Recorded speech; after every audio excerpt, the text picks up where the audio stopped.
சொர்க்கம் புக. அல்லாஹுவுக்கு 99 பெயர்கள் உள்ளன. அவற்றை எவர் சூழ்ந்து அறிந்திருக்கின்றார்களோ அவர்கள் சொர்க்கம் புகுவார்கள் என்று முஹம்மது நபி ஸல்லல்லாஹு அலைஹி வஸல்லம் அவர்கள் கூறியிருக்கின்றார்கள். இதற்கு மனனம் செய்தல் என்று பெயர். இந்த 99 பெயர்களையும் நான் பயான் தந்திருக்கின்றேன். இன்ஷா அல்லாஹ் அதில் கேட்டு மனனம் செய்து கொள்ளுங்கள். அந்த பெயர்கள் ஓதுவதின் பலன்களையும் தந்திருக்கின்றேன். அதையும் கேட்டு பயன்பெறுங்கள். நமது மற்ற பயான்களையும் பார்த்து பலனடையுங்கள். மற்றவர்களுக்கும் பகிர்ந்து அல்லாஹு தாலாவிடத்தில் நற்கூலியை பெற்றுக்கொள்ளுங்கள். சந்தேகம் நீங்கி மன உறுதி பெறவும் ஈமான் உறுதி பெறவும் 1000 தடவை யா அல்லாஹ் என்று ஓதி வர வேண்டும். இதனால் சந்தேகம் நீங்கி மன உறுதி பெறும், ஈமான் உறுதி பெறும். இது போன்ற நிறைய விஷயங்கள் பயானில் இருக்கின்றன. கேட்டு பயனடையுங்கள்.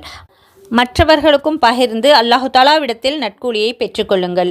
லைக் செய்து கமெண்ட் செய்யுங்கள். ஜஸாக் அல்லாஹு ஹைரா. அஸ்ஸலாமு